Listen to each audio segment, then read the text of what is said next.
How do you define faith and reason, and are they compatible? I'll just turn to Graham now with his thoughts before we move on. Graham, faith and reason? Okay, so I think that in this context it's useful to think of faith as something like commitment to worldview. And then the idea that there was an incompatibility between faith and reason, I think, would then turn out to be this view, that when you find out that there's these irresolvable differences between worldviews and you find out that there are all these smart people holding different worldviews, the right response is for us all to become agnostic, to suspend judgment on all of these questions. Right?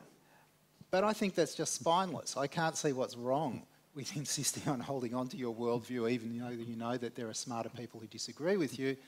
Because I have that view, I see no inconsistency between reason and faith.